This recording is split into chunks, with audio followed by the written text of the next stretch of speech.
Doctor, is it possible to determine paternity of my child without doing a DNA test? Yes, there are some practical ways you can use to determine the paternity of a child without a DNA test. One of the ways to do this is to use the blood group test. Before the advent of DNA test, the blood group is what was being used to check the paternity of a child. The blood group of the child is taken directly from both parents, and there is nothing like this is from my mother's side or from my father's side. The blood group of a child must come from the parent of the child. With this, you can easily exclude people who are not of the same group as the child. And using the blood group paternity test chart, we will be able to know the possible blood group type of the child by merging the mother's blood group type and the father's blood group type.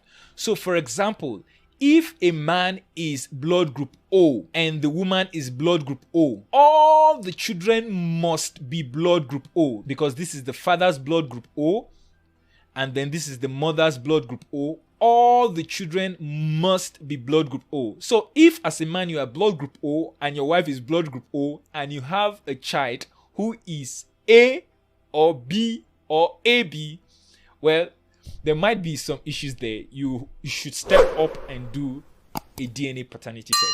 I hope this is clear. You can pause this video and take a screenshot of this chart, or I will place a link to this chart in the description section below so you can use it to match both the father and the mother's blood group type to know the possibilities that can arise when it comes to the child's blood group type. I hope this is clear. This is clear and straightforward, but as we say, the limitation here is that 2 or 3 fathers can have the same blood group type, and so it will become difficult to know who the real father is. That's the limitation here, but I thought it wise to share it with you because it is very effective in some cases and could just be the deal breaker in some cases.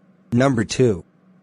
The feet of the child, especially the toe of the feet, has been proven to readily determine who the father of the child is.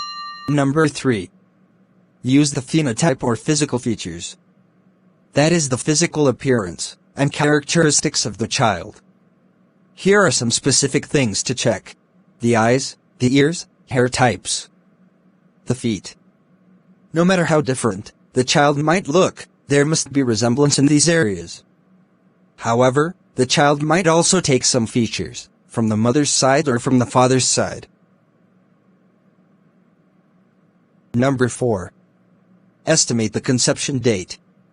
If you can roughly check the possible date the conception happened, you can tell who the father is. If you can determine the period a woman is most fertile, you can easily tell when she took it. How does it work?